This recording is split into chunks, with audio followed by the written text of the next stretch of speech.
The House on Wren Road. Chapter 1. The Night the Woods Went Silent. People always ask me when I first knew something was wrong with my family. They expect a single moment, a scream, a body, a confession. They want a clean line between before and after. The truth is, Messier, the first thing I remember is silence. We lived at the end of Wren Road where the pavement gave up and the trees took over.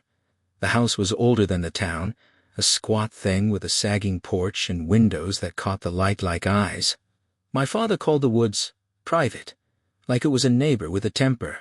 My mother called them beautiful, and then, later, called them something else entirely. I was 12 the night the woods went silent. It began with whispering. Not the kind of whispering you hear in movies, no dramatic hiss, no cinematic music swell. It was the small, urgent whisper of a woman trying to keep a secret from the dark. I woke to it the way you wake to a sound you've been trained to ignore slowly, with the part of you that knows trouble is possible already awake, and the rest of you still pretending sleep will save you. I crept to the top of the stairs and watched my mother in the kitchen. She had the phone pressed to her ear, one hand on the counter like she was bracing against something. Her voice was low and fast, the syllables tumbling out of her like stones. "No," she said. "No, you don't understand. He's back." My father wasn't home. He worked nights at the mill, or that's what he told us. Sometimes he came home smelling like oil and coffee. Sometimes he came home smelling like pine and something colder. That night, there was no sound of his truck in the driveway. There was only the whispering and the way my mother's shoulders shook when she tried to hold herself still. She hung up and moved to the window. The yard light outside flickered and died, and the house seemed to inhale. Then, from somewhere close enough to touch, there was a single knock, not on the door, not the porch, but on the kitchen window, right beside my mother's face. She didn't scream, she didn't run.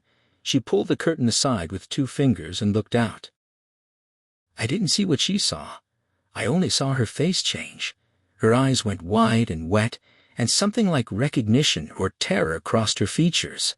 She stumbled back, knocked a chair over, and whispered one word.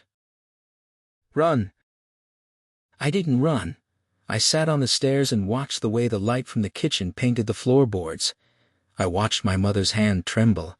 I watched the trees beyond the yard, black and patient. Then the woods went silent. Not quiet. Not the kind of quiet that comes with snowfall or a late hour. Silent in the way a room goes. Silent when someone says a name you weren't supposed to hear. Birds stopped mid-call. The wind stopped mid-breath. Even the old dog next door, who barked at everything, stopped and listened. And in that silence, a voice spoke. It was a man's voice, low and close, as if he was standing on the other side of the glass. "Tell him I found you." My mother screamed, then a sound that tore the house in two. The yard light snapped back on. The phone line was dead.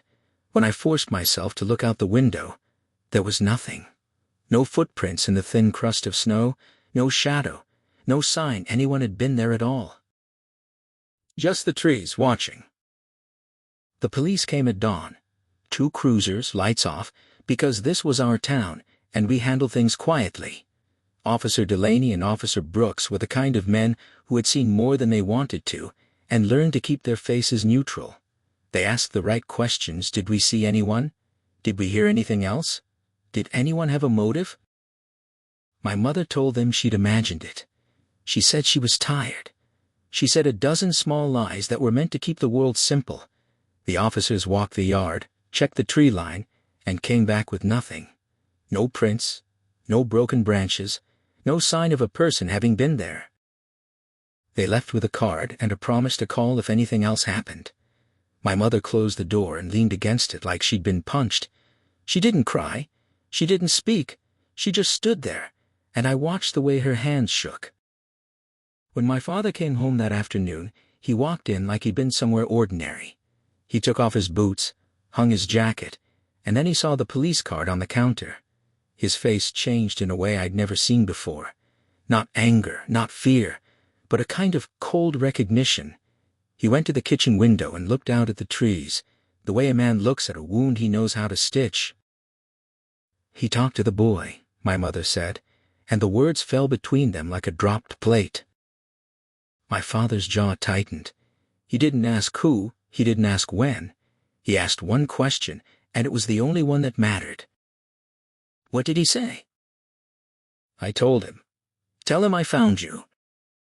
My father closed his eyes for a long time. When he opened them, they were empty of the man who fixed the roof and mowed the lawn.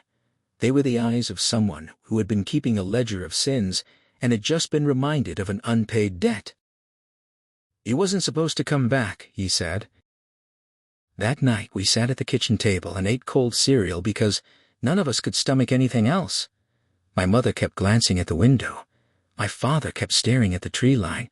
I kept listening for the sound of the woods breathing. I didn't know then what my parents had done. I didn't know the names they whispered in the dark, the promises they'd made, or the things they'd buried under pine needles. I only knew that a man had come to our window and said he'd found someone, and that the woods had listened. Years later, when I started to put the pieces together, people would tell me the obvious things that small towns keep secrets, that men like my father make deals they can't keep, that the forest takes what it wants. They were right, but they were also missing the point. The scariest part wasn't the knock. It wasn't the voice. It was the silence that followed the way the world paused and waited for us to answer. And the answer, as it turned out, would take a long time to find.